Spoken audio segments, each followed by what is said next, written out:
காத்திருக்கிற அனுபவம். He waits for us. அடுத்தது, உங்கள் மேல் யார் அழைத்தாரோ அவங்க மேல அவர் எப்படிப்பட்டவராக இருக்கிறார்? மனதுருகிற தேவனாக இருக்கிறார். என்ன மனதுருக்கோ? என் பிள்ளை இன்னும் முன்னேற்றம், என் பிள்ளை இன்னும் பெரிய ஸ்டேட்டஸ் அடையலப்பா, என் பிள்ளைக்கு இதெல்லாம் நான் வாங்கி வச்சிருக்கிறேன், இது சுமந்து அவன் எடுத்துட்டு போறதுக்கு இன்னும் வரலப்பா, இது பாருங்க எவ்வளவு பெரிய ஆசீர்வாதம் வச்சிருக்கிறேன், இது என்ன எடுத்துட்டு போக என் பிள்ளை வரலப்பா. அவனுக்கு மாத்திரம் வைக்கலப்பா, அவன் சந்ததிக்கெல்லாம் வேற நான் சேர்த்து வச்சிருக்கிறேன், அதான் விதையாக நான் வச்சிருக்கிறேன், அவனுக்கு பெரிய வாழ்க்கையை கொடுக்க வச்சிருக்கிறது, ஒரு லைஃப் நான் வச்சிருக்கிறேன், அது இன்னைக்கு இல்ல நாளைக்கு இல்ல, இதோ இப்போ இப்போ வச்சிருக்கிறேன் நான். மனது இருக்கிறாரு, உங்களையும் என்னையும் பார்த்து மனது இருக்கிறார். அதை பெற்றுக்கொள்வதற்காக எப்போ வருவான், எப்போ வருவான்? நான் அவனை கூப்பிட்டுக்கிட்டு தான் இருக்கிறேன், அந்த குடும்பத்தை கூப்பிட்டுக்கிட்டு தான் இருக்கிறேன். எத்தனை பேருக்கு சுவிசேஷத்தை சொல்லிட்டு இருக்கிறேன், வரமாட்டாங்க.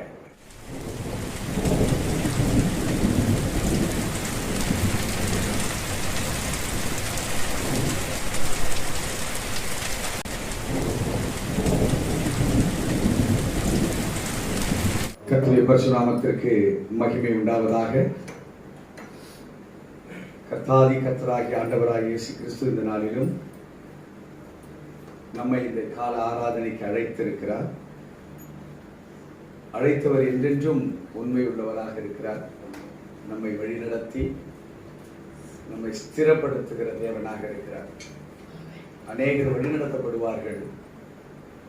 கற்றுக் கொடுத்த பிற்பாடு அவர்களுக்கு கவனிப்பு கம்மியா இருக்கும். நம்ம 11th ஸ்டாண்டர்ட் வரைக்கும் 10th ஸ்டாண்டர்ட் வரைக்கும் +2 படிச்சு காலேஜில் நாம் டிகிரி கூட பாஸ் பண்ணி வச்சுருக்கோம். காலேஜ் நம்மளை வேலை வாங்கி கொடுக்குறதோ, வேலை வாங்கி கொடுத்ததுக்கு பிற்பாடு நம்மளை கவனிக்கிறதோ, அல்லது நம்ம வாழ்க்கையை குறித்து பார்க்கிறதோ, நம்ம சிறு வயதில் நடத்துகிற பள்ளிக்கூடங்கள் அவைகள் நம்மை நடத்தால் நம்ம கற்றுக் கொடுக்கப்படும். ஆனால் கிறிஸ்து இயேசு நம்மை அழைத்தவராக மாத்திரமல்ல, நம்மளை கற்றுக் கொடுத்தவராக மாத்திரமல்ல, முடிவு பரியந்தம் நம்மை நடத்துகிறவராக இருக்கிறார். அல்லேலூயா. இந்த காலை வேளையிலும் கூட கடந்த மாதமெல்லாம் பாதுகாத்து வழிநடத்தின தேவன் இன்றைக்கு நம்மையும் இந்த மாதத்துக்கும் வழிநடத்தப்படபடியாக நம்மை அழைத்திருக்கிறார். எத்தனை பேர் விசுவாசிக்கிறீங்க? சோ நம்மை நடத்துகிற தேவன் கடந்த மாதத்தில் நம்மளுக்கு வார்த்தையை கொடுத்தார். கடந்த மாதத்தினுடைய வாக்கு தத்தம் மிக மகிமையான வாக்கு தத்தம். நம்மளை என்ன செய்கிறார்? போன மாதத்துல நம்மளை எப்படி நடத்தினார்? அவரு பண்படுத்தப்பட்டு நடத்தினார். பண்படுத்துகிற அனுபவங்கள் நம்மை கடந்த மாதத்துல பார்த்தீங்கன்னா நிறைய அந்த வார்த்தையின்படி நம்முடைய வாழ்வு அமைஞ்சிருக்கு. நம்மை நடத்துறது தெரிஞ்சிருக்கு உங்களுக்கு. இந்த பண்படுத்துகிற அனுபவம் நம்மளை உயர்த்தி இருக்கிறது, நம்மளை வாழ்த்தி இருக்கிறது, அனுபவங்களை கற்றுக்கொண்டு இருக்கிறபடி செய்திருக்கிறது. நம்மை அவர் விதைத்திருக்கிறார். பண்படுத்தப்பட்ட பின்பாடு நம்மை விதைத்து அதை கனிதருகிற ஆசீர்வாதங்களாய் நம்மை நடத்துவார். இந்த மாதத்திலும் அதை வாக்கு தத்தத்தை நாம் கேட்க, அதை விசுவாசிக்க வந்திருக்கிறோம். முதலாவது, கண்களை மூடி கடந்த மாதத்தில் நம்மை நடத்தின தயவுகளுக்காக நன்றி பாராட்டும். கண்களை மூடி நன்றி செலுத்தும். இரக்கத்திலே ஐஸ்வர்யம் நிறைந்த எங்கள் நல்ல தெய்வமே, உம்மால் முன்குறிக்கப்பட்ட உங்களுடைய பிள்ளைகளை கடந்த மாதம் முழுவதும் கண்மணி போல பாதுகாத்தீங்க. 31 நாட்கள், 1ஆம் தேதி முதல் நேற்று இரவு வரையிலாக ஒவ்வொரு நாளும் புதிய கிருபையோடு கூட எங்களை எழுப்பி தேவனுடைய சமூகத்தில் எங்களை பாதுகாத்து வந்திருக்கிறேன். எங்களுடைய தேவைகள் சந்திக்கப்பட உணவு, உடை, இருக்கிற இடம் யாவற்றையும் நீர் ஆசீர்வதித்தீர். குடும்பம், கையின் பிரயாசங்கள், தொழில் சகலத்தில் நீர் எங்களுக்கு நன்மையினால் முடிசூட்டினீர். திராட்சரசம் குறைபட்ட பொழுது கானாவூர் கல்யாணத்தில் ஜீவ தண்ணீரை திராட்சரசமாய் மாற்றின அற்புதத்தை போல எங்கள் வாழ்வையும் கூட கடந்த மாதமெல்லாம் நீங்க நடத்தி வந்தீங்க. பற்றாக்குறை தான், ஆனாலும் அந்த பற்றாக்குறையிலே சந்தோஷத்தையும் சமாதானத்தையும் எங்களுக்கு தந்தீர். எத்தனையோ சுற்றுப்புற சூழல்களிலே ஆபத்துகளும் போராட்டங்களும் இருந்ததுதான். ஆனால் எங்களை எல்லா ஆபத்துக்கும் நீங்களாக்கி எங்களை பாதுகாத்து வந்தீர்கள். இதோ இந்த காலை ஆராதனையிலே எங்களை பங்கு கொள்ளத்தக்கதாய் அழைத்த நம்முடைய அழைப்புக்காய் கோடி ஸ்தோத்திரங்களை ஏறெடுக்கிறோம். தொடர்ந்து உடைய மகிமை காணப்படும். நன்மையினாலும் கிருபையினாலும் எங்களை நடத்தும்படி கொண்டிருக்கிறோம். தொடர்ந்து ஆளுகை செய்ய இயேசு கிறிஸ்துவின் நாமத்தில் பிதாவே, ஆமென், ஆமென். தொடர்ந்து நாம் இந்த மாதத்துக்கு வாக்குத்தத்தமாகிய ஏசாயா தீர்க்க தரிசன புஸ்தகம் 30ஆம் அதிகாரம் 18வது வசனத்தை நாம் வாசிக்கிறோம். ஆனாலும் உங்களுக்கு இறங்கும்படி கர்த்தர் காத்திருப்பார். உங்கள் மேல் மனதுருகும்படி எழுந்திருப்பார். கர்த்தர் நீதி செய்கிற தேவன். அவருக்கு காத்திருக்கிற அனைவரும் பாக்கியவான்கள். Therefore Yahweh will wait that he may be gracious to you, and therefore he will be exalted, that he may have mercy on you, for Yahweh is a God of justice. Blessed are all those who wait for him. அருமையான தேவஜனமே, இந்த வேத வசனம் மிக தாற்பயமாக இங்கே பரிசுத்த ஆவியானவர் இந்த வார்த்தைகளிலே நம்மளோடு கூட இடைபடுகிறார். இங்கே வேதம் சொல்லுகிறது, அவர் நீதி செய்கிற தேவன். இங்கே பலவிதமான காரியங்களை இந்த உலக பிரகாரமாக நாம் ஒவ்வொருவரையும் நாம் யோசித்து ஒவ்வொரை குறித்து நாம் சொல்லுகிற காரியத்தை நாம் பார்க்கிறோம். உதாரணமாக நம்ம தேசத்தினுடைய தகப்பனாக யார சொல்கிறோம்? காந்திய. காந்தியுடைய கொள்கைகள், அவரால் எழுதப்பட்ட பொன்மொழிகள், அவர் படித்து ஒரு மேதையான காரியங்களை குறித்து அவரால் எழுதப்பட்ட பல காரியங்கள் இந்த தேசத்தின் மக்களாய் இருக்கிற நாம் எத்தனை பேர் அதை ஃபாலோ பண்றோம்? இல்லை எத்தனை பேர் அவரை நினைவுபடுத்தி வைத்திருக்கிறோம்? இல்ல அவருடைய காரியங்கள் கிரியை செய்து கொண்டிருக்கிறதா?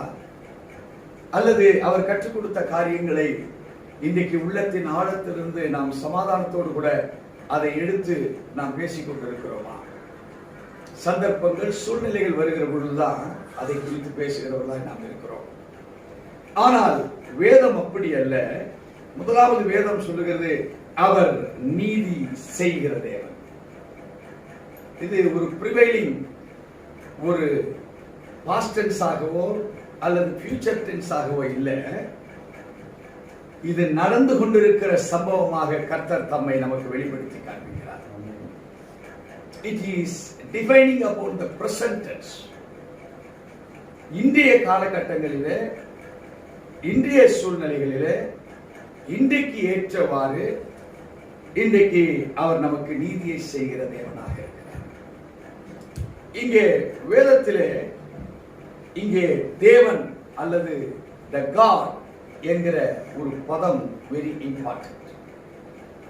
யாரை பின்பற்றுகிறோம், எதை பின்பற்றுகிறோம் என்று பார்க்கிற பொழுது நாம் தேவனை பின்பற்றுகிறவர்களாய் இருந்து கொண்டிருக்கிறோம். அப்படிதான் நம்ம இன்னைக்கு அப்படிதான் வந்திருக்கிறோம். யாரை பின்பற்றுவதற்கு வந்திருக்கிறோம்? தேவனை பின்பற்றுவதற்காக. அப்போ இந்த வசனம் சொல்லுகிறது, ஆனாலும் உங்களுக்கு இறங்கும்படி கர்த்தர் காத்திருப்பார். அருமையான தேவஜனமே, நம்ம தேவனுடைய மகத்துவமான ஒரு குணாதிசயங்கள் நமக்காக காத்திருந்து கொண்டிருக்கிறார்கள். He is waiting for us.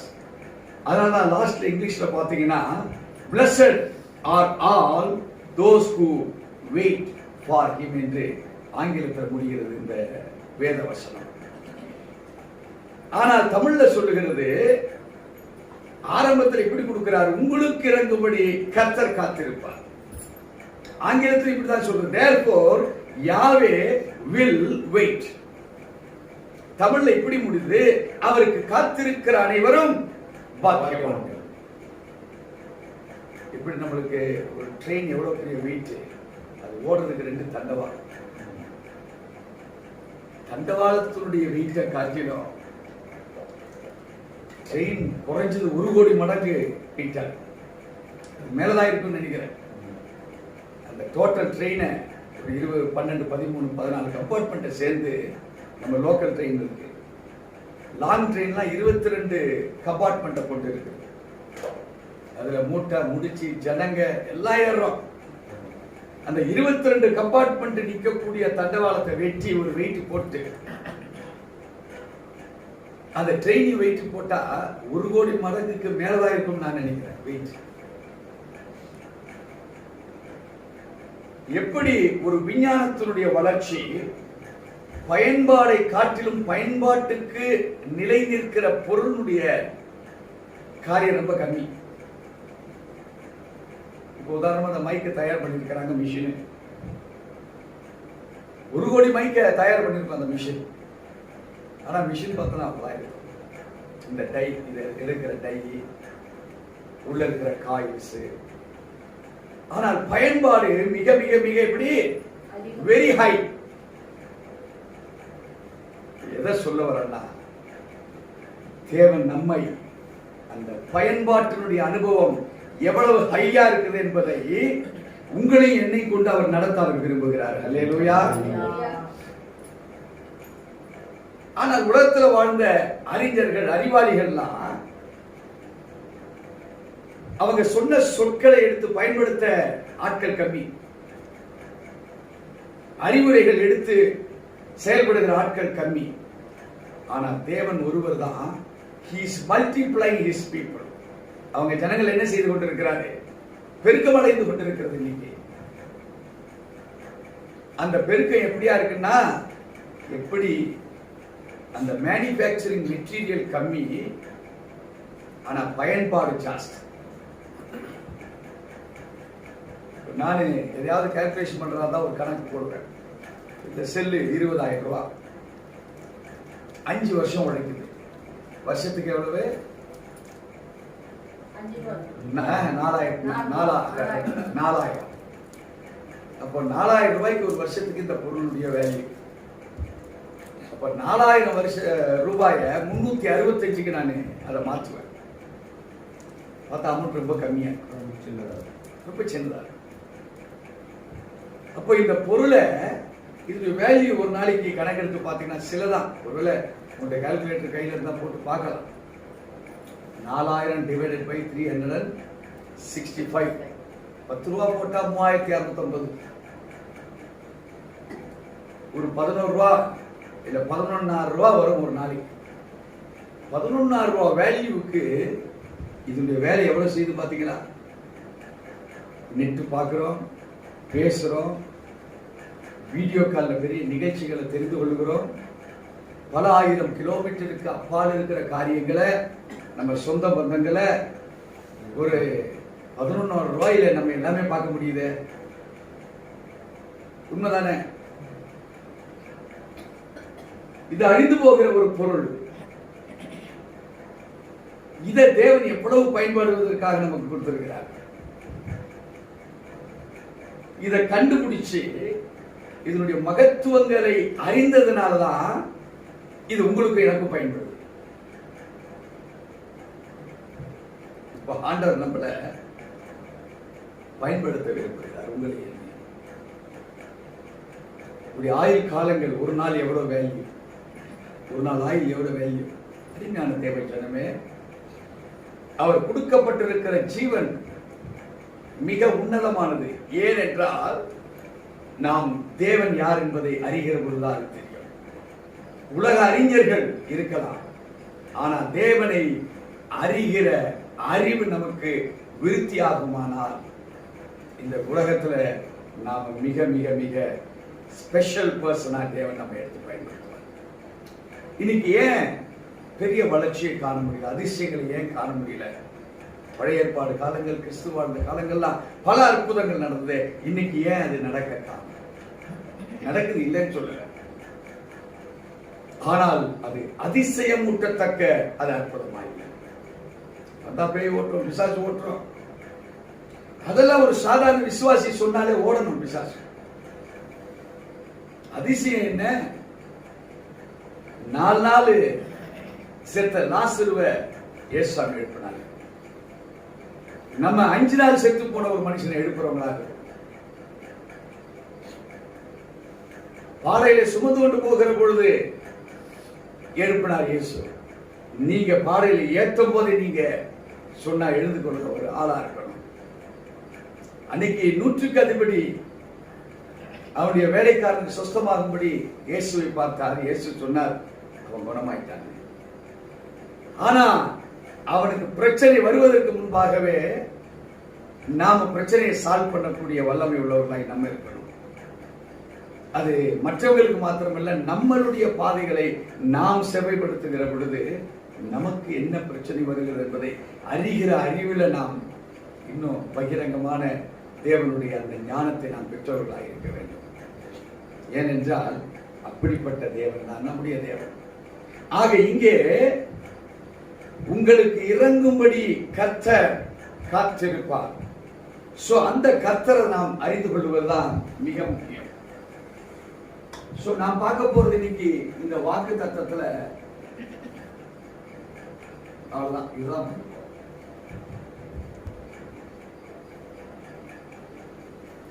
இவரை எபிரேயத்துல நாம் தெரிஞ்சுக்கிட்டோம்னா நம்ம லைஃப்ல சக்சஸ். இந்த காட் இது பொது, ஆனால் அவர் எபிரேயத்துல அதிகமாக பல நாமங்கள் அவருக்கு இருந்தாலும் யாவே என்கிற நாமம் மிக முக்கியம். அதிலையும் இந்த குறிப்பிட்ட வேத வசனத்துல ஆண்டவர் எந்த நாமத்தை எபிரேயத்துல யூஸ் பண்றாருன்னு கேட்டீங்கன்னா எலோஹிம் என்கிற வார்த்தை யூஸ் பண்றாரு. அதுல ரொம்ப ஸ்பெசிபிக்கான ஒரு வார்த்தை தான் இது. இங்க எல்லாருக்கும் தெரிஞ்சிருக்கும். எலோஹிம்ங்கிற வார்த்தை நீங்க கேட்டுக்கிறீங்களா இது வரைக்கும்? ஒருவேளை நம்ம எபிரேயம் படிக்காத ஒரு ஆளா இருந்தா அந்த அளவுக்கு தெரிஞ்சிருக்காது. பட் நமக்கு எலோஹிம் என்கிற வார்த்தையை நாம் அதிகமாய் நாம பார்த்துருக்கிறோம்.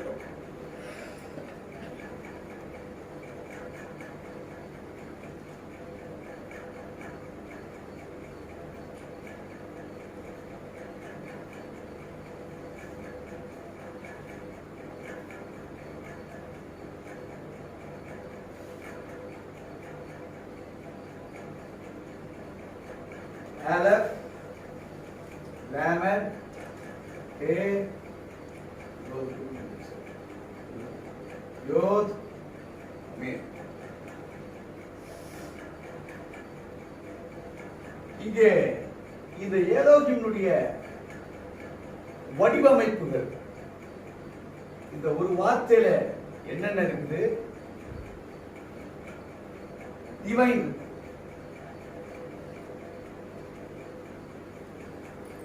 அடுத்தது டிவைன் பீயிங்,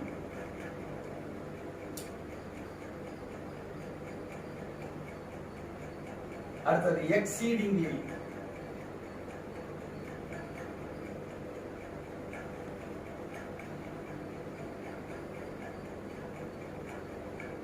God,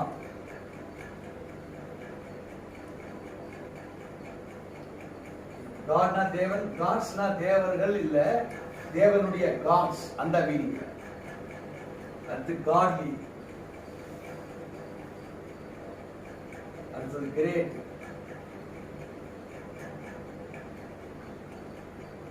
அடுத்தது ஜட்ஜஸ், அடுத்தது மைட்டி,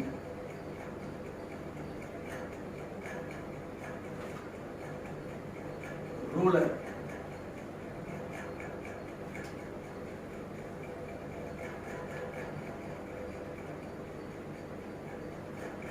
shrine,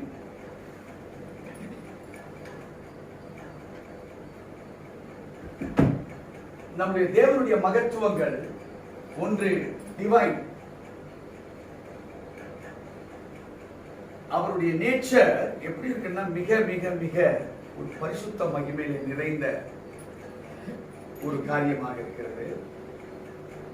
டிவைன் பீயிங், அதை குறித்ததான இருக்கும்படியாய் செயல்படுகிற செயல்பாடு உள்ள தேவனா இருக்கிறார். அவர் சொல்றார், நான் பரிசுத்தராய் இருக்கிறது போல நீங்களும். அதுதான் டிவைன் பீயிங். ஒன்று அவரை காண்பிக்கிறாரு, ஒன்று அவரை போல மற்றவங்களை இருப்பதையும் காண்பிக்கிறார். அதுக்காக நம்ம மீது ரொம்ப அக்கறை. அவர் அதுக்காக தான் அந்த பாடுகளை பட்டார். இந்த ரெண்டுக்கும் இடையில நமக்காக பாடுபட்டு நம்மை டிவைன் பீயிங்காக மாற்றி இருக்கிறார். விளங்குங்களா? நம்முடைய எலோகிம் தேவன் எப்படிப்பட்ட தேவன் என்றால், அவர் டிவைன். நம்மளை அழைச்சிருக்கிறாரு, நம்மளை டிவைன் பீயிங்கா மாத்துறாரு. அதனால்தான் வேதம் சொல்றது, அழைத்தவர் உண்மையுள்ளவர், முடிவு பரியந்தம் அவர் நம்மை நடத்திடுவார். நம்ம பார்க்கிறோம், பாட்டு கூட பார்க்கிறோம். இயேசு அழைக்கிறார், ஆவலாய் உண்மை தம் கரங்கள் நீட்டி. இயேசு அழைக்கிறார். அவர் டிவைனாய் இருப்பது மாத்திரமல்ல, நம்மை அந்த டிவைனாய் மாற்றுவதற்கு அழைக்கிற தேவன் நம்மை டிவைனாய் இருப்பதற்கு செயல்படுத்துகிறார். அது மாத்திரமல்ல, அவருடைய காரியங்கள் பல பல பல பார்க்கலாம். அவர் தேவனாக இருப்பது மாத்திரமல்ல, நமக்கு தேவனாக இருக்கிறார். That is God. ஏன் நமக்கு அவருடைய காட்லி நேச்சரை நமக்கு கொடுக்கிறதுக்காக இருக்கிறார். அது மாத்திரமல்ல, அது சாதாரணமல்ல, கிரேட், மகத்துவம் வாய்ந்தது. அது மாத்திரமல்ல, இட் ஜட்ஜஸ் எவரிவன். எலோகிம் நம்மளை உருவாக்கி நம்மளை யாராக வைக்கிறார்? ராஜாக்களாக, பிரபுக்களாக வைக்கிறார். எதற்கு? To rule with the mighty of the God. இந்த உலகத்தை கலக்கிறவர்கள் இங்கேயும் வந்து விட்டார்கள் என்று வேதம் சொல்கிறது. உங்களை கலக்குகிறவர்களாய் எப்படி? with the mighty power, சர்வ வல்லமையோட பவரோடு கூட நம்மை நடத்துகிற தேவன். அது மாத்திரமல்ல, ஷ்ரைன் அப்படி என்றால் ஒரு மகிமையுள்ள ஒரு ஸ்தானம், ஒரு தேவனால் தெரிந்து கொள்ளப்பட்டிருக்கிற ஒரு விசேஷித்த ஸ்தானமாய் நம்மளை மாற்றுகிறார். இப்போ ஒரு கெமாட்ரியா போடலாம். ஆலப்புக்கு 1, லேமனுக்கு, ஏக்கு, யோதுக்கு, மேமுக்கு 40, 50, 55, 85, 80.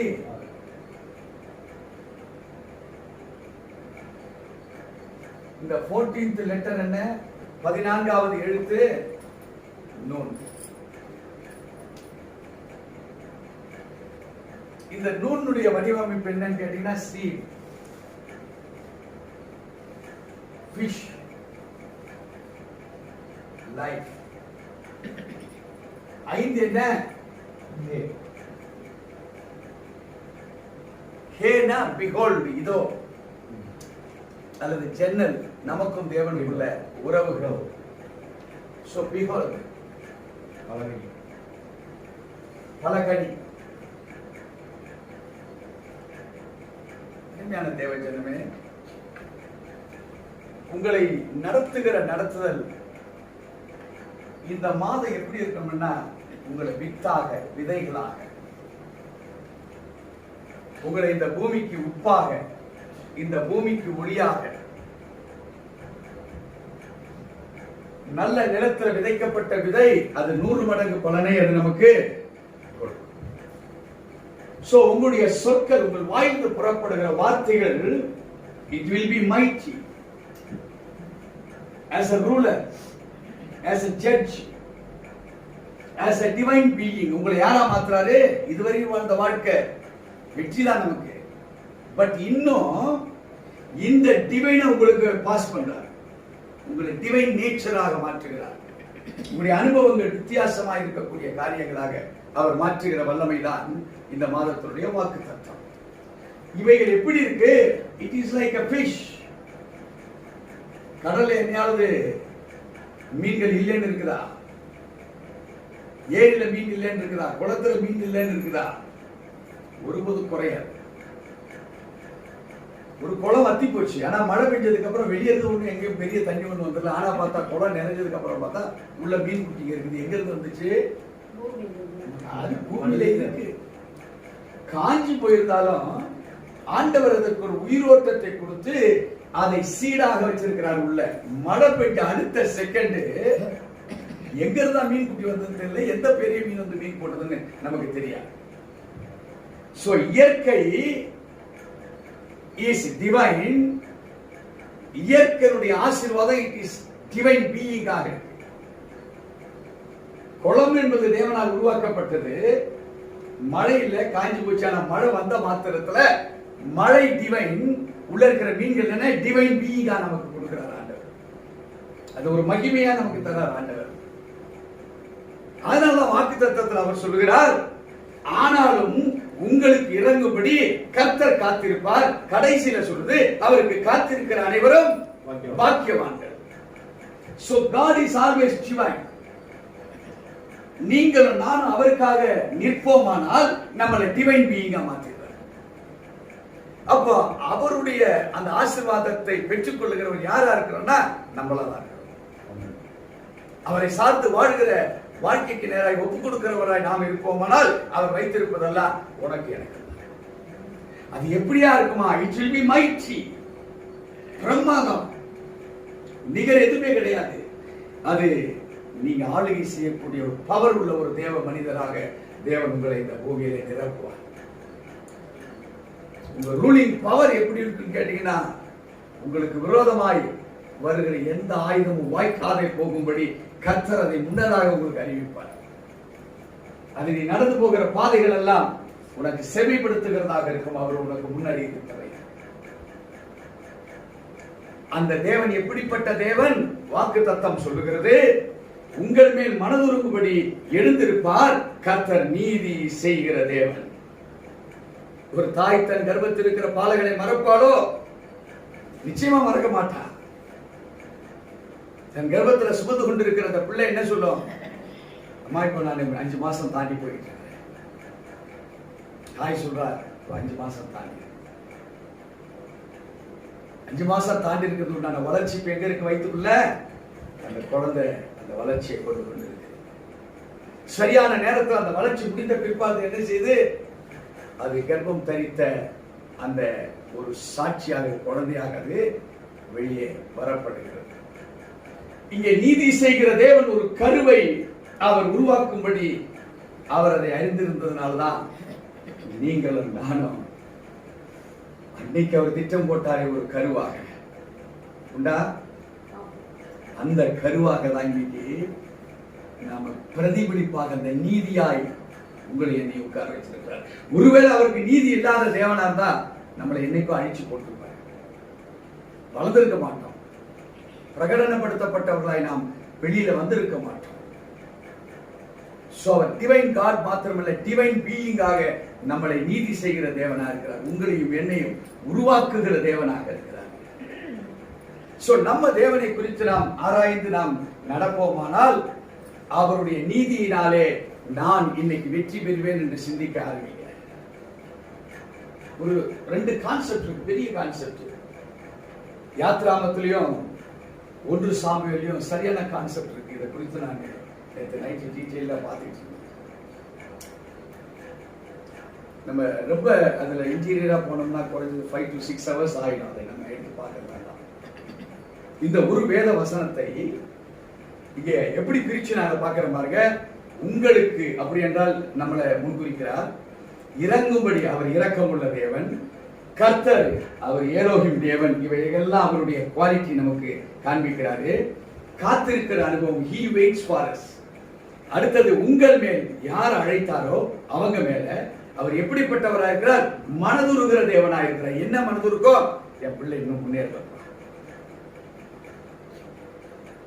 என் பிள்ளை இன்னும் பெரிய ஸ்டேட்டஸ் அடையிறப்பா, என் பிள்ளைக்கு இதெல்லாம் நான் வாங்கி வச்சிருக்கிறேன், இதை சுமந்து அவன் எடுத்துட்டு போறதுக்கு இன்னும் வரலப்பா, இது பாருங்க எவ்வளவு பெரிய ஆசீர்வாதத்தை வச்சிருக்கிறேன், இது என்ன எடுத்துட்டு போக என் பிள்ளை வரலப்பா, he is waiting. அவனுக்கு மாத்திரம் வைக்கலப்பா, அவன் சந்ததிக்கெல்லாம் வேற நான் சேர்த்து வச்சிருக்கிறேன், அதான் விதையாக நான் வச்சிருக்கிறேன். அவனுக்கு பெரிய வாழ்க்கையை கொடுக்க வச்சிருக்கிறது, ஒரு லைஃபை நான் வச்சிருக்கிறேன். அது இன்னைக்கு இல்ல, நாளைக்கு இல்ல, இதோ இப்போ வச்சிருக்கிறேன். நான் மனது இருக்கிறாரு, உங்களையும் என்னையும் பார்த்து மனது இருக்கிறாரு. அதை பெற்றுக்கொள்வதற்காக எப்போ வருவான்? நான் அவனை கூப்பிட்டுக்கிட்டு தான் இருக்கிறேன். அந்த குடும்பத்தை கூப்பிட்டுக்கிட்டு தான் இருக்கிறேன். எத்தனை பேருக்கு சுவிசேஷத்தை சொல்லிட்டு இருக்கிறேன், வரமாட்டாங்க. ஆனா நான் கூப்பிடுறேன். நான் இடத்துல ஏன் தெரியுமா? நான் நீதி செய்கிற தேவன். இதை நான் சத்தம் கொடுத்துக்கிட்டே இருக்கேன். தம்பி வாப்பா நீ குடும்பமே வாங்க நீங்க அப்படின்னு அவர் கூப்பிட்டு தான் இருக்கிறார். அதான் அவருடைய நீதி. அவர் புறமே தள்ளல, அவர் கூப்பிட்டுட்டே இருக்காரு. அப்ப வேதம் சொல்லுகிறது, அவர் மனதுருகிற தேவன், அவர் எழுந்து எதிர்பார்த்து கொண்டிருக்கிற தேவன், அவர் நீதி செய்கிற தேவன். இப்ப அவருக்காக அவர் அழைத்தாரே, அதுல வந்து காத்துட்டு இருக்கிறவர்களுக்கு அவர் பாக்கியவானாக அவர் தன்னை வெளிப்படுத்த போகிறார். இப்ப நீங்க இங்க வந்திருக்கிறீங்க, நானும் இங்க வந்திருக்கிறேன். ஒருவேளை யூடியூப்ல இதை பார்க்கிறவங்க பாக்கியவான்ல நிச்சயமா இருக்க முடியும். ஏன்னு கேட்டீங்கன்னா, எத்தனையோ யூடியூப் இருக்கு உலகத்துல. லட்சம் கோடி மில்லியன்ஸ்ல இருக்குது யூடியூப்ல ஆண்டவரை குறித்து வாக்கு தத்தங்கள். ஆனால் இந்த வாக்கு தத்தம் very special. He is divine. He wants to make us to be as a divine beings. புரியுதுங்களா?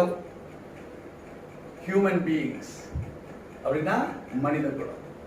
இப்ப நம்மை அழைத்த இந்த அழைப்பு டிவைன் பீயிங்காக மாற்றுவதற்கு உங்களை எப்படிப்பட்ட ஸ்தானம், the mighty power உங்களுக்கு வரும், the ruling capacity உங்களுக்கு வரும். ஜட்ஜஸ் ஆக நீங்கள் எதையும் கணித்து இது சீர்படுத்தப்பட்டது, சீர்படுத்தப்படாதது, இது வல்லமையுள்ளது என்பதை ஜட்ஜ் பண்ணுகிற ஒரு தெய்வீக ஞானம் நமக்குள்ள இருக்கும். மாத்திரமல்ல, இன்னைக்கோ நாளைக்கல்ல, இதோ right now behold I am going to give you. அந்த வாக்கியத்தை பெறுவதற்காக தான் அவரை அழைத்திருக்கிறார். ஒரு கான்செப்ட் நம்ம பார்க்கலாம். நம்ம ஜஸ்ட் வாசிட்டே போவோம். அதுல பல காரியங்கள், ஜஸ்ட் ஒரு வசனத்தை எடுத்தாலே அது 1 மணி நேரம் ஆகும் பேசலாம். அப்படிப்பட்டதுதான் யாத்ராகம புஸ்தகம். இந்த விளக்கங்கள் எல்லாமே அதுல வந்துடும். யாத்ராகம புஸ்தகம் 18ஆம் அதிகாரம் 1 to 12, அடுத்து 1 சாமுவேல் 7ஆம் அதிகாரம் 7 இருந்து 17. இது யாத்ரா 18 1 to 12 தேவன் செய்கிற ஒரு பெரிய எக்ஸைட்மெண்ட். எகிப்து தேசத்தினுடைய பெரிய ஒரு விடுதலை வெளிப்பாட இங்கே மோசேயும் அவருடைய மாமனாரும் பேசிக் கொள்ளுகிற ஒரு சப்ஜெக்ட், சாட்சியாய் சொல்லுகிற ஒரு சப்ஜெக்ட். அங்கே பலவிதமான அற்புதங்களை செய்ததை யாவே தேவனை குறித்து பேசுகிறார்கள். இங்கே 1 சாமுவேல் 7:7 17 பாத்தீங்கன்னா, சாமுவேலுடைய அரசாங்கத்துக்கு எதிராய் பல கூட்டங்கள் வருது. பெலிஸ்தர், இப்படி பல கூட்டங்கள். தேவன் தாவீதை கொண்டு செய்த ஒரு மகத்துவங்கள், the mighty, as a ruler, as a judge, as a great, as a godly person, as a God's son, as an exceedingly powerful, as the divine being of the Lord Jesus Christ, as a God, as divine, what had happened? Samuel பார்க்கலாம். என் கேள்வி என்னன்னா, என் பதில் என்னன்னா, இவைகள்ல கிரியை செய்த தேவன் உங்களுக்கு செய்வாரா மாட்டாரா? அதான் கேள்வி. வேத சரித்திரத்தில் இடம்பெற்றிருக்கிற இந்த வார்த்தைகள், வேதத்தை விசுவாசித்து நீங்களும் நானும் வாசித்துக் கொண்டிருக்கிறோம், பாடலை பாடிக்கொண்டிருக்கிறோம், முழங்கால் போட்டு ஜெபித்துக் கொண்டிருக்கிறோம், உபவாசிக்கிறோம், எதுக்கு எடுத்தாலும் இயேசுவின் உட்கார்றோம், இயேசு எழுந்து கொள்கிறோம், கர்த்தர் பார்த்துக் கொள்வாருங்கிறோம், எங்களை கைவிட மாட்டாருங்கிறோமே. இவைகளிலே கண்ட வெற்றிகள், இவைகளில் நடந்த சரித்திர சம்பவங்கள் உன் வாழ்க்கை ஒரு சரித்திரமாக மாற்றுவாரா மாற்ற மாட்டாரா? இந்த வாக்கு தத்துவம் நிலைக்குமா நிலைக்காதா என்பதை நீங்க வெயிட் பண்ணி காத்திருந்து ஆண்டவருக்கு ஒப்பு கொடுத்து பாருங்க, நீங்க பாக்கியவானா இருப்பீங்க. அல்லேலூயா. இப்போ வாசிப்போம் யாத்திராகமம் 18ஆம் அதிகாரம் 1வது வசனத்தில் இருந்து. தேவன் மோசேக்கும் தமது ஜனமாகிய இஸ்ரவேலுக்கும் செய்த யாவையும் கர்த்தர் இஸ்ரவேலை எகிப்திலிருந்து புறப்பட பண்ணினதையும் மீதியானின் ஆசாரியனாய் இருந்த மோசேயின் மாமனாகிய எத்ரோ கேள்விப்பட்ட போது. ரைட், போதும். யாரு கேள்விப்படுறா? மோசேனுடைய மாமனாராகிய மீதியானிலே எத்ரோ என்பவர் கேள்விப்பட்ட பொழுது. இப்போ இந்த ஒரு வசனத்தை குறித்து நம்ம பேசணும்னா 430 வருஷத்தினுடைய கதையை நம்ம பேசணும். அப்படிதானே? யார் கேள்விப்படுறா? மாமனார். யார் மூலமா கேள்விப்படுறாரு? மோசே மூலமா. இப்போ மோசே என்ன சொல்லியிருக்கணும்? ஒரு பெரிய சரித்திரத்தையே சொல்லியிருக்கணும். எப்பா, ஆபிரகாம் என்பவரை ஆண்டவர் கண்டெடுத்தார் சொல்லியிருக்கணும். அவரை ஊர் என்கிற தேசத்திலிருந்து கண்டெடுத்தார் சொல்லியிருக்கணும். இப்படியாக ஆபிரகாமுடைய வம்சம் விருத்தியானது என்று சொல்லியிருக்கணும். இந்த விருத்தினுடைய காரியங்கள் எகிப்து தேசத்தில் நடந்தது என்று சொல்லியிருக்கணும்.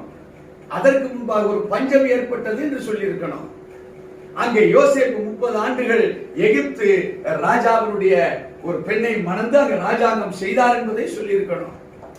அதுக்கப்புறம் 400 ஆண்டுகள் ஏற்பட்ட ஒரு அடிமைத்தனத்தை குறித்து சொல்லியிருக்கணும். இந்த அடிமைத்தனத்துல கர்த்தராகிய தேவன் மோசேயாகிய என்னை தேர்ந்தெடுத்தார்னு சொல்லியிருக்கணும். அருமையான தேவஜனமே, எவ்வளவு பெரிய சரித்திரத்தை ஒரு வசனத்துல ஆண்டவர் முடிச்சிட்டார். அவர் மைட்டி காடா? அவர் எக்ஸீடிங்லி அப்படி என்றால் சொல்ல முடியாத மழை வந்தா சொல்றேன் 40 பயங்கர மழை. பயங்கர மழைன்னு சொன்னாலே போதும். அது என்ன சொல்றோம்? பயங்கர மழை, என்ன இடி தெரியுங்களா? அதான் எக்ஸீடிங். எதுக்கு இதை சொல்றேன்னா, மழையை நாம மிகப்படுத்தி சொல்றோம். அப்படிப்பட்ட மழை. இங்க நம்முடைய தேவன் எக்ஸீடிங் தேவன்ல, அவர் எக்ஸீடிங் தேவனாக இருக்கிறார். அந்த மழைக்கு சொன்னது கூட நான் உங்களுக்கு சொல்றேன். இங்கே மோசே தன் மாமனுக்கு கேள்விப்பட வேண்டியது எதெல்லாம் கேள்விப்பட்டா, அங்க எத்திரோ நம்ம தேவன் எப்படி என்பதை சொல்லுவார் என்பதை எத்திரோ கேள்விப்படுகிறார். யார் மூலமாக? மோசே. அருமையான தேவஜனமே, ஒரு எத்திரோவை அவன் மைண்ட்ல ஏலோகிமை எப்படி சொல்லியிருந்தா, எத்திரோ வருகிற வசனமாகிய 10வது வசனத்தை நாம் வாசிக்க கேட்போம். உங்களை எகிப்தியரின் கைக்கும் பார்வோனின் கைக்கும் தப்புவித்து எகிப்தியருடைய கையின் கீழிருந்த ஜனத்தை விடுவித்த கர்த்தருக்கு ஸ்தோத்திரம். சொல்றா, இந்த கதையெல்லாம் கேட்டவன் நடுவுல நிறைய விஷயம் இருக்கு, நீங்க வீட்டுல போய் படிங்க. அப்போதான் ஏலோகியம் எப்படி வடிவமைத்திருக்கிறார் என்பதை நீங்க பார்க்க முடியும். நம்முடைய ஏலோகிம் தேவன் எந்த மகத்துவத்தினாலே மனு குலத்தை பார்க்கிறார் என்பதை நீங்கள் அறிந்து கொள்ள முடியும். 430 ஆண்டு காலங்களுடைய சரித்திரத்தை மாற்றுவதற்கு ஒரு மோசேயை தெரிந்திருப்பார். ஆனால் ஏன் உங்களையும் என்னை கொண்டு பல சரித்திரத்தை செய்வதற்கு தெரிந்திருக்க மாட்டார்? நமக்கு தெரியல. அதனால தேவன் நம்மை தெரிந்து கொண்ட பாத்திரம் எதுன்னு சொல்லி நம்மளை விளக்க முடியாத வாழ்ந்து கொண்டிருக்கிறோம். மோசேவை தெரிந்து கொண்டால், மோசேவை பிராக்டிஸ் கொடுத்தாரு, மோசே அதை கற்றுக்கொண்டா அந்த வெற்றியை தெரிவித்தான். எப்படி தெரிவித்தா? இப்ப எத்திரோ ஏலோகிமை பத்தி இப்ப சொல்றான். எத்திரோவுக்கு தெரியுமா எகிப்தில் நடந்தது? ஆனா சொல்லுகிற வண்ணமாக the exceeding character of the Lord குறித்து சொல்ல அறிந்ததனால ஒரு மோசேவை பாத்திரமாக பயன்படுத்தினார் தேவன். இப்போ எத்திரோ சொல்றார். என்ன சொல்றார் அவரு? உங்களை எகிப்தியரின் கைக்கு பார்வோனின் கைக்கும் தப்புவித்து எகிப்தியருடைய கையை கையின் கீழிருந்த ஜனத்தை விடுவித்த கர்த்தருக்கு ஸ்தோத்திரம். 11வது வசனம் சொல்கிறது, கர்த்தர் எல்லா தேவர்களில் பார்க்கிலும் பெரியவர் என்பதை இப்பொழுது அறிந்திருக்கிறேன். அல்லேலூயா. நாம பல சம்பவங்களை தாண்டி வந்த பிள்ளைகள், பல குடும்ப சூழ்நிலைகள் வெற்றியை கண்ட பிள்ளைகள். ஆண்டவர் சொல்லுகிறார், அந்த வெற்றியை பார்க்கிலும் நம்முடைய கர்த்தர் பகிரங்கமான வெற்றியை உங்களுக்கு தருவார். அந்த வெற்றியை இஸ்ரேல் ஜனங்க பார்த்தாங்க. தம்பி மோசே, நீ சொல்வதை பார்க்கிற பொழுது உங்க தேவன் சாதாரண தேவன் அல்லப்பா. அது எழுத்துல கொண்டாடாதீங்க. வேதம் சொல்லுகிறது, கர்த்தர் எல்லா தேவர்களை பார்க்கிலும் பெரியவர் என்பதை இப்பொழுது அறிந்திருக்கிறேன். அவர்கள் இடும்பு செய்த காரியத்தில் அவர்களை மேற்கொண்டார் என்று சொல்லி மோசேயின் மாமனாகிய எத்திரோ சர்வாங்க தகன பலியையும் மற்ற பலிகளையும் தேவனுக்கு கொண்டு வந்து செலுத்தினான். பின்பு ஆரோனும் இஸ்ரவேல் மூப்பர் அனைவரும் வந்து மோசேயின் மாமனுடனே தேவ சமூகத்தில் போஜனம் பண்ணினார். அருமையான தேவ ஜனமே, கர்த்தர் கற்றுக் கொடுத்ததெல்லாம் மோசேக்கு. மோசே ஏலோகிம் தேவனை குறித்து தன் மாமனாகிய எத்திரோவுக்கு சொன்ன உடனே எத்திரோ என்ன செய்யறாரு? சர்வாங்க தகன பலிகளை மற்ற பலிகளையும் செலுத்துறார். ஆச்சரியம் என்ன? ஆசாரியர்கள் மூப்பர்கள் எத்திரோ செய்தது ஆச்சரியமாய் பார்க்கும் அளவுக்கும் அவர்களோட அந்த தகன பலியிலே சேர்ந்து அந்த எத்திரோட என்ன செய்யறாங்க? எத்திரோவுக்கு தெரியுமா தேவனே? அறிந்திருக்கலாம். மோசே சொன்னதுக்கு அப்புறம் எத்திரோனுடைய தேவன் மேல் வைத்திருந்த பவர் என்னவா மாறுது? வெரி ரிச், எக்ஸீடிங்கா மாறுது. எதையும் அவன் பார்க்கல, வீட்டில் நடந்த ஒன்னையும் அவன் பார்க்கல. அருமையான தேவ ஜனமே, உங்களை எத்திரோவாகவும் மாற்ற விரும்புறாரு, மோசையை போல மாற்ற விரும்புறாரு. அந்த தகன பலி செலுத்துற இடத்துல மூப்பர்களும் ஆசாரியர்களும் வந்து கலந்தாங்களே, அந்த மாதிரியும் உங்களை என்னையும் மாற்ற விரும்புகிறார். அல்லேலூயா. இந்த ஸ்தானத்தை தவற மிச்ச எல்லாம் பாத்தீங்கன்னா கீழே இருக்கிற ஸ்தானம் தான். இந்த பொசிஷன் அன்னைக்கு யோசனை பண்ணி பாருங்க, எவ்வளவு பெரிய பொசிஷன்.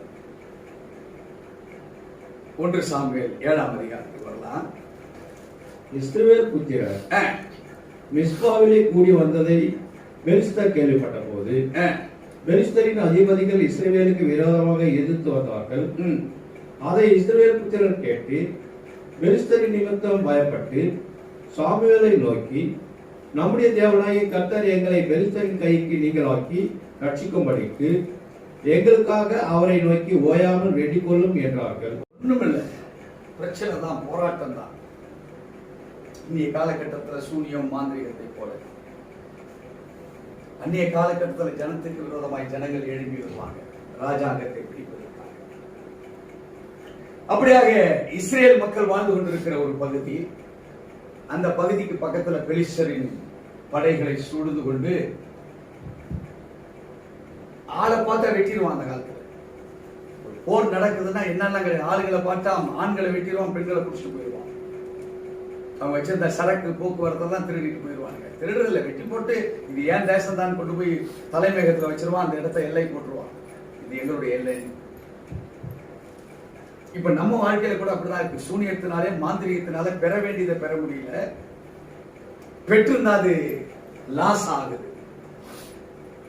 பல சூழ்நிலை எதிர்பார்ப்புகள் நடக்காம நஷ்டமாகி வட்டிக்கு வட்டி வாழ்க்கையை பல வருடங்கள் பின்னுக்கு தள்ளப்படுகிற சூழலை நம்ம பார்க்கிறோம். அப்படித்தானே? இங்க பலருக்கு முன்னேற்றம் அடைய வேண்டிய காரியங்கள்லாம் பின்னுக்கு போய் கிடக்கு, வெற்றி பெற முடியவில்லை. சூனியமா இருக்காது, மாந்திரிகமா இருக்கு. வாழ்க்கையை எதிர்பார்த்தா குட்டி கழிச்சு பார்த்தா ஒண்ணு இல்லாத நிலையில் இருக்கிறோம். கர்த்தரை தவிர நம்மகிட்ட வேற யாரும் கிடையாது. அப்படிப்பட்ட நிலைமை தான் இப்போ இந்த இஸ்ரேல் ஜனங்களுக்கு முறையிடுவதை நாம் பார்க்கிறோம். நடப்பதை என்ன வாசிக்க கேட்போம். அப்பொழுது சாமுவேல் பால் குடிக்கிற ஒரு ஆட்டுக்குட்டியை பிடித்து அதை கர்த்தருக்கு சர்வாங்க தகன பலியாக செலுத்தி இஸ்ரவேலுக்காக கர்த்தரை நோக்கி வேண்டிக் கொண்டார். கர்த்தர் அவனுக்கு மறுமொழி அருளி இங்கே செய்தார். ஒரு பால் குடிக்கிற ஒரு ஆட்டுக்குட்டியை பலி கொடுக்கிறான்.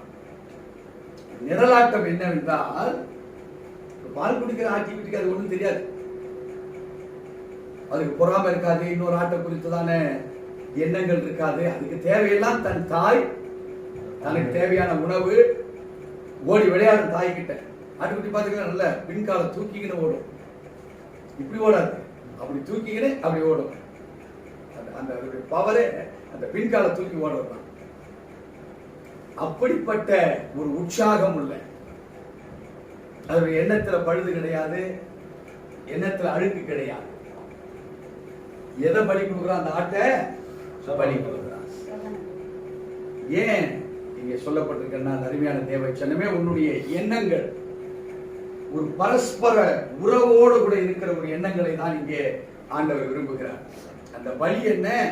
அப்படிப்பட்ட ஒரு ஆட்டுக்குட்டியவே தேவனுக்கு, அது வளர்ந்தா அது பல குட்டிகளை போடும், பணம் சம்பாதிக்கலாம், அது இனவிருத்தி ஆகலாம். ஆனா என்ன செய்யலாம்? அதையே தாவிது ஆண்டவருக்காக ஒப்புக்கிறார். அப்ப நம்மளை எதுல கேட்கிறாருன்னா, உனக்கு விரோதமா பல காரியங்கள் இருக்கு. நீ காட தெரிஞ்சிருக்கிற, டிவைனை தெரிஞ்சிருக்கா, டிவைன் பீயிங் நீ மாறல. ஏலோகிம் உன்னை ஒரு வித்தாக எடுத்து பயன்படுத்த விரும்புகிறார். ஒரு மல்டிடியூட், ஃபியூஷன் என்றால் மல்டிடியூட், திரள் அப்படி என்ற அர்த்தம். லைஃப் என்றால் தேவனுடைய ஜீவனை நமக்கு தர விரும்புகிறார். அப்ப நமக்குள்ள எது ஸ்பெஷாலிட்டியோ அந்த ஸ்பெஷாலிட்டியை கண்டுபிடிச்சு தேவையற்றதான் அகற்றி போட்டுட்டு அதை சரண்டர் பண்றவங்களா நம்ம மாறணும். நம்ம ஞானம் இருக்குன்னா, ஆண்டவரே தாங்க என் ஞானத்தை போட்டு தரேன், இதை நீங்க ஷேப் பண்ணி தாங்க.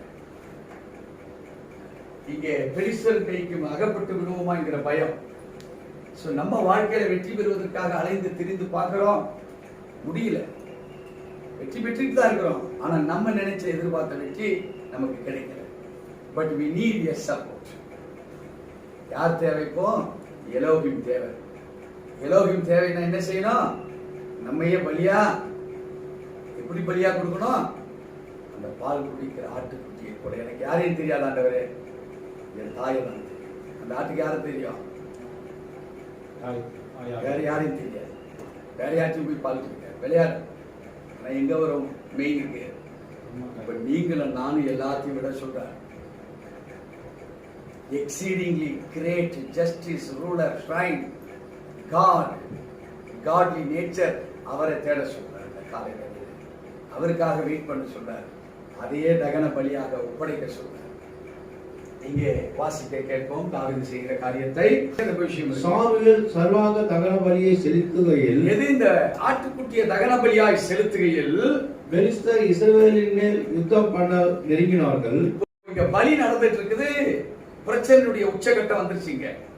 வாசிப்போம். கர்த்தர் மகா பெரிய இடி முழக்கங்களை பெலிஸ்தர் மேல் அந்நாளிலே முழங்க பண்ணி அவர்களை கலங்கடித்ததினால் அவர்கள் இஸ்ரவேலுக்கு முன்பாக பட்டு விழுந்தார்கள்.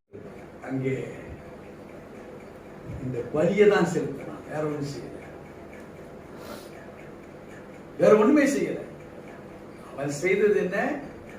தன்னை முழுமையாக ஒப்பு கொடுக்கிற அனுபவம். வேற அதை செய்ய ஆண்டவரை, இதை செய்ய ஆண்டவரை, இந்த பிரச்சனை இருக்குது, அந்த பிரச்சனை ஒண்ணுமே இல்லை. Just commitment, just surrender. இங்க வேதம் சொல்லுது, கர்த்தர் மகா பெரிய இடி முழக்கங்களையும் பெலிஸ்தர் மேல் அந்நாளிலே முழங்க பண்ணி அவர்களை கலங்கடித்ததினால் அவர்கள் இஸ்ரவேலுக்கு முன்பாக பட்டு விழுந்தார்கள். நடந்தது என்ன வாசிங்க? அப்பொழுது இஸ்ரவேலர் மிஸ்பாவிலிருந்து பெலிஸ்தரை பின்தொடர்ந்து போய் பெத்காரின் பள்ளத்தாக்கு மட்டும் அவர்களை முறியடித்தார்கள். ஒரே ஒரு கமிட்மெண்ட் தான், ஒரே ஒரு சரண்டர் தான், ஒரே ஒரு ஒப்புவிப்பு. ஆண்டவரே நீங்க செய்யுங்க. நடந்தது என்ன? 11வது வசனத்துல நிலைமை மாறுது. பெலிஸ்தர் விரட்டிட்டு வந்தாங்க.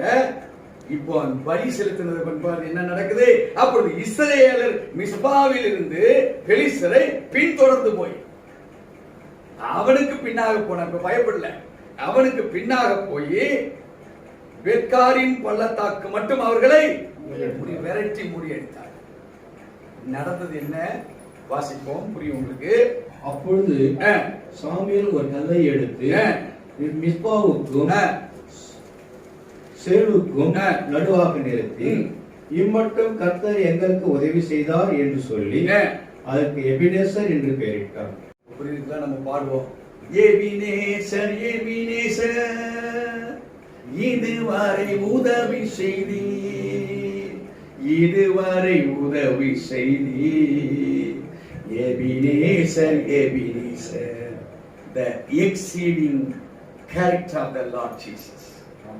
கருமையான தேவ ஜனமே, இம்மையத்தில் நிக்கிற பிரச்சனையிலும் போராட்டத்திலையும் ஆண்டவர் என்ன செய்யறாரு? உனக்கு எதிராய் வாய்த்த அந்த ஆயுதத்தை கொண்டு வந்த ஸ்பிரிட்டை நீ விரட்டுற. உன்னை பிசாசு அங்கிருந்து விரட்டி கொண்டாது உங்களை நடுவில் நிக்க வச்சான். எது நீ ஆசீர்வாதமான இடத்துல இருந்த உன்னை, உனக்கு இது கிடையாத கொண்டாந்து உன்னை நடுவில் நிக்க வச்சா. இப்ப அதை விரட்டிட்டு இப்ப நீ என்ன செய்யற? எங்க நீ பயந்து நின்னையோ அந்த இடத்துல ஒரு கல்ல சாட்சியாய் நிறுத்திட்டு அதை எபினேசர் என்று நீ சொல்ல ஆரம்பிக்கிற. அருமையான தேவ ஜனமே, உன்னை ஒரு மைட்டி மேனாய் மாற்றுகிற தேவன், உன்னை ஒரு ரூலராக மாற்றுகிற தேவன். இங்க நடந்தது உண்மையாவது பொய்யா இந்த சரித்திரம்? இவங்க ஏதாவது கொம்பெடுத்து கோல் எடுத்து அடிச்சாங்களா? ஒரு இடி முழக்கத்தை ஆண்டவர் உண்டு பண்ணார். பயந்தாங்க. இவனுங்க விரட்டி இருக்க மாட்டானுங்க. எனக்கு தெரிஞ்சு பின்னாடி போயிருப்பானுங்க. அவங்க ஓடி அவங்க கண்ணுக்கு இந்த இஸ்ரேலரை பார்க்கும்போது பகிரங்கமா தெரிஞ்சிருக்கும், அக்கினியா தெரிஞ்சிருக்கும், ஒரு வல்லமை புறப்பட்டு வரதா தெரிஞ்சிருக்காங்க. அவங்க பாட்டு பேசிட்டு வந்திருப்பானுங்க. என்னப்பா அவங்க ஓடி இருக்கிறாங்க? நம்ம சாதாரணமா தானப்பா வரோம். இப்படின்னு இவன் பேசுறது அவனுக்கு என்ன தெரியும்? எப்பா ஏதோ தூக்கி ஏதோ ஆயுதத்தை உடும்படி பேசிட்டு இருக்கானுப்பா அவனெல்லாம். ஆனா இவனுக்கு பேசுறது என்ன? என்னப்பா நம்ம நடந்து போனா அவங்க ஓடுறாங்க. உங்களை என்னையா அப்படிதான் மாத்த போறாத, மைட்டியா மாத்த போற. எதையோ பேசுவோம், ஆனா எதிராளிக்கு எப்படியா இருக்கா? பயந்து ஓடுகிற அனுபவமா இருக்கும். வாசிக்க கேட்போம். இந்த பிரகாரம் பெலிஸ்தர் அப்புறம் இஸ்ரவேலின் எல்லையிலே வராதபடிக்கு தாழ்த்தப்பட்டார்கள். சாமுவேலின் நாளெல்லாம் கர்த்தருடைய கை பெலிஸ்தருக்கு விரோதமாய் இருந்தது. பெலிஸ்தர் இஸ்ரவேல் கையில் இருந்து பிடித்திருந்த எக்ரோன் தோக்கி காக் மட்டும் உள்ள பட்டணங்களும் இஸ்ரவேலுக்கு திரும்ப கிடைத்தது. அவைகளையும் அவைகளின் எல்லைகளையும் இஸ்ரவேல் பெலிஸ்தர் கையிலே இராதபடிக்கு விடுவித்துக் கொண்டார்கள். இஸ்ரவேலுக்கும் எமோரியருக்கும் சமாதானம் உண்டாயிருந்தது. சாமுவேல் உயிரோடு இருந்த நாளெல்லாம் இஸ்ரவேலை நியாயம் விசாரித்தான். அவன் வருஷா வருஷம் புறப்பட்டு பெத்தேலையும் கில்காலையும் மிஸ்பாவையும் சுற்றி போய் அவ்விடங்களில் எல்லாம் இஸ்ரவேலை நியாயம் விசாரித்தான். விசாரித்த பின்பு அவன் ராமாவுக்கு திரும்பி வருவான். அவனுடைய வீடு அங்கே இருந்தது. அங்கே இஸ்ரவேலை நியாயம் விசாரித்து அவ்விடத்தில் கர்த்தருக்கு ஒரு பலிபீடத்தை கட்டினான். அருமையான தேவச்சனமே, தேவனால் தெரிந்து கொள்ளப்பட்ட ஒரு பாத்திரம் தாவீது. தாவீதை கொண்டு தேவன் எப்படி எப்படி எல்லாம் செய்தார் பாத்தீங்களா? சோ நீங்க காத்திருக்கிற அனுபவம் உங்களுக்கும் எனக்கும் இருக்குமானால், நமக்காக காத்திருக்கிற தேவன் நம்மேல் மனம் உருகி அவருடைய நீதியை நம்மேலே செய்வாரு. காத்திருக்கிற நாம் பாக்கியவான்களாக மாறுவோம். இத்தனை பேர் விசுவாசிக்கிறோம். இந்த வாக்கு தத்தம் நீங்க மேலோட்டமாக வாசித்து பார்க்கக்கூடிய வாக்கு தத்தம் இல்லை. இதுல நிறைய இருக்கு. நான் நிறைய ஹீப்ரூல எடுத்து வச்சிருக்கேன். ஜஸ்டிஸ், காட் ஆஃப் ஜஸ்டிஸ், அதுக்கு 4941 மிஸ்பேட்ச் என்று பெயர். அதை நம்ம ஹீப்ரூல விவரிச்சு பார்க்கணும். அடுத்து those who wait அப்படி என்பதற்கு ஹோக்கி அப்படின்னு ஹீப்ரூல பேரு. அதுக்கு 2442 கன்கார்டன்ஸ் நம்பர். இதையெல்லாம் ஒன்று சேர்த்து நீங்க பார்த்தீங்கன்னா பாக்கியவானுடைய அனுபவம் என்ன என்று வேதத்தை எபிரேயத்தின் மூலமாய் நாம் கற்றுக்கொள்ள முடியும். அருமையான தேவச்சனமே, இது ஒரு பெரிய மகிமையின் ஒரு வாக்கு தத்துவம். தேசத்தை ஆளுகை செய்யக்கூடிய ஒரு வாக்கு தத்துவம். இனிமையான தேவ ஜனமே, இது எதை கற்றுக் கொடுக்கிறது என்றால், அங்கே சாமுவேல் பல ராஜாக்களை உருவாக்குகிற அனுபவம், அதிலே தாவீது ஒரு அனுபவம், தாவீது வெற்றி பெறுகிற அனுபவம், பெலிஸ்தரை எப்படி முறியடிக்கணும் கற்றுக் கொடுக்கிற அனுபவம். அதே சாமுவேல் தான் எல்லாவற்றையும் பார்த்து தன் இல்லத்துக்கு தெய்வீக சமாதானத்தோடு கடந்து வருகிற அனுபவம். அருமையான தேவ ஜனமே, உன்னையும் என்னையும் ஒரு வெளியேற பெற்ற ஒரு ஆசீர்வாதத்துக்காக கர்த்தர் ஜெபித்து நாம் நிற்போம். இரக்கத்தில் ஐஸ்வர்யம் நல்ல தெய்வமே, இந்த நாளுக்காக நாங்கள் சோத்தரிக்கிறோம், துதிக்கிறோம். இந்த நாளிலே நீ கொடுத்த வேத வார்த்தைக்காக நன்றி. இவைகளை நாங்கள் பின்பற்றுவது மாத்திரமல்ல, இவைகளில் வெற்றி சிறக்க உம்முடைய மகிமையை நாங்கள் பெற்று நடந்திட நாங்கள் உமக்காக இப்போது காத்து கொண்டிருக்கிறோம். நீரும் எங்களுக்கு காத்து கொண்டிருக்கிறபடினால் உம்முடைய நீதியின் வழியாய் எங்களை வளரச் செய்க, வெற்றி சிறக்க கிறிஸ்துவுக்குள்ளாய் எங்களை நடத்துவீராக. இருக்கிற யாவரையும் இது ஆசீர்வதியும். கடந்த மாதத்தில் தசமபாகங்கள், காணிக்கைகள், உதாரணத்துவமான காணிக்கைகள், பொருளை கொடுத்த ஆசீர்வாதங்கள், இன்னும் பல காரியங்களை இந்த திருச்சபைக்காக செய்தவர்கள், திருச்சபை மூலமாய் செய்தவர்கள், இயேசு சுவாமி உடைய வார்த்தையின்படி கடந்த மாதத்திலே ஒவ்வொரு ஞாயிற்றுக்கிழமையின் வார்த்தைகள், அக்கினி அபிஷேகத்தின் வார்த்தைகளை கொண்டு உடைய பிள்ளைகளை நிரப்பியிருக்கிறீர். இந்த மாதம் இன்னும் இதுவரையில் கண்டிராத அற்புதங்களையும் அடையாளங்களையும் உங்களுடைய பிள்ளைகளை பெறச் செய்யும்படி நீர் ஆசீர்வதிப்பீராக. தேவனுடைய கரத்தில் எங்கள் யாவரையும் முற்றிலுமாய் காண்கிறோம். இருக்கக்கூடிய நாளெல்லாம் கிறிஸ்துவின் வெற்றி உள்ள நாளாக நாங்கள் பெற்றிட கிருபைபாராட்டுகிறோம். பரிசுத்தரும் இரட்சகரும் ஆண்டவருமாகிய இயேசு கிறிஸ்துவின் நாமத்தில் பிதாவே, ஆமென். என் ஆத்துமாவே கர்த்தரை ஸ்தோத்திரி, என் முழுமையோட பரிசுத்த நாமத்தை ஸ்தோத்திரி. என் ஆத்துமாவே கர்த்தரை ஸ்தோத்திரி, கர்த்தர் செய்த சகல உபகாரங்களையும் மறவாதே. ஆமென். நம்முடைய கர்த்தராகிய இயேசு கிறிஸ்துவின் கிருபையும் பிதாவாகிய தேவனுடைய அன்பும் பரிசுத்த ஆவியானுடைய அந்யோன்ய ஐக்கியமும் பாதுகாவலும் நம் அனைவரோடு கூட இன்றும் என்றும் சதா காலங்களிலும் சகல பரிசுத்தவான்களோடு கூட உங்களுடைய வருகை மட்டும் சமாதானமாய் இருப்பதாக. ஆமென், ஆமென். ஹல்லேலூயா, ஹல்லேலூயா, ஹல்லேலூயா. கர்த்தர் உங்கள் யாவரையும் ஆசீர்வதிப்பாராக.